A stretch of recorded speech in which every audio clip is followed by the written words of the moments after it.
오늘 인터넷에서 전기 전도체와 부도체에 대해서 검색을 찾아보았습니다. 누군가 물어보고 과학도가 답을 했는데요.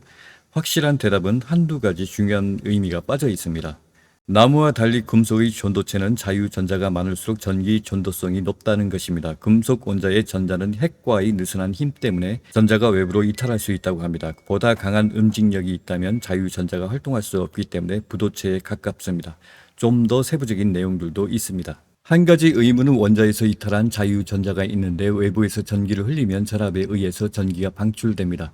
그래프도 있기도 합니다. 플러스 극성, 마이너스 극성, 전기 흐름도 있지요. 그렇다면 애초에 원자 내부의 영역에 전자가 방출된 채로 작용한다는 건지, 외부의 전기를 공급했을 때 전자가 없는 원자에 전자가 들어갔다가 계속되는 전자 유입으로 전압에 의해서 이탈했다 로테이션으로 반복해서 순차적으로 전자가 플러스에서 마이너스로 흘러간다는 것인지는 이해는 못했습니다. 그런 설명은 없거든요. 아니면 금속 이온 원자에서 전자가 방출되어 원자 주변을 서성거린다거나 이해가 안 됩니다. 원자가 전자 없이도 상시 말뚝을 받고 보초를 설 수 있다는 것인데 아리송합니다. 특히 우리가 살펴볼 것은 과학자들이 초전도체에서 항상 강박적으로 플러스 원자가 있고 그 사이에 전자가 제로 저항과 초전도성을 띱니다. 여기서 플러스 원자가 필요할까? 왜냐하면 전기가 통하는 전도체 물질과 통하지 않는 부도체 물질이 있기 때문에 양자 미시 세계에서 초전도체 이론에서 매우 중요한 부분입니다. 플러스 원자가 필수 불가결하게 필요할까 의문입니다. 오늘자 뉴스 SBS, KBS는 세계적인 권위의 학술지 영국 네이처가 LK99가 초전도체가 아니라는 칼럼을 실었다고 합니다. 내용은 유튜브 아마추어 뉴스를 해석해서 알아봅니다. 네이처는 불순물인 황화구리가 초전도체처럼 보이는 특징이 있다고 보도했으며 황화구리가 전기 저항이 급격한 감소와 자석이외 부양 효과를 일으키는 것으로 밝혀졌다고 합니다.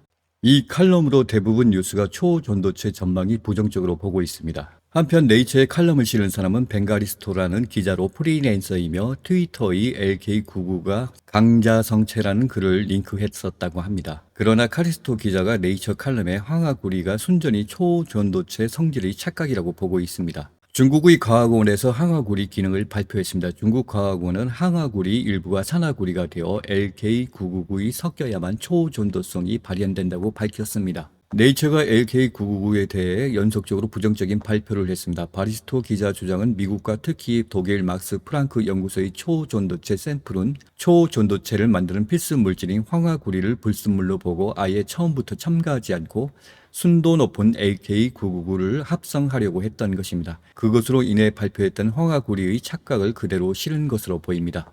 그러나 막스 플랑크의 샘플은 퀀텀의 샘플과는 완전히 다른 물질이었습니다. 이석배 박사의 논문 LK999가 회색의 흑색, 세라믹이라고 기술을 했지만 막스 플랑크 연구소의 샘플은 보라색의 수정 같은 재질이었습니다. 막스 플랑크는 LK99와 완전히 다른 샘플을 만들고 실패를 발표했으며 이를 근거로 카리스토 기자가 작성한 칼럼이 네이처에 게시된 것이었습니다. 이석배 박사와 중국 과학원은 논문이 황화구리의 역할을 분명히 기술했습니다. 황화구리 일부가 산화구리가 되면서 납 원소 일개 자리에 치환되어 초전도성을 만들어내고 나머지 황화구리를 부산물로 남는 것입니다. 이 과정에서 황화구리가 최대한 많이 산화구리가 되어 LK99의 섞이는 게 바로 고순도 제작의 비결이었습니다. 결론은 미국과 유럽 연구소와 네이처가 삽질을 했다는 것입니다. LK99를 관에 못을 박아서 땅에 묻으려 했는데 황화구리를 불순물로 보고 실험물에 합성하지 않고 샘플에서 나타나는 반자성 50% 반도체 성질과 강자성 성질이 초전도체로 착각했다는 부정적인 발표입니다. 중국 과학원과 애초에 한국 컴퓨터 에너지 연구소 측이 황화구리를 필수 불가결 첨가해서 산화구리를 최대한 많이 변형시켜야 고순도 LK999 초전도체를 만들 수 있는 비법이라는 것입니다. 지금까지 서구 과학자들이 삽질을 하고 있었다는 것입니다. 황화구리를 통해서 산화구리를 최대한 많이 확보하는 게 지름길이라는 것입니다.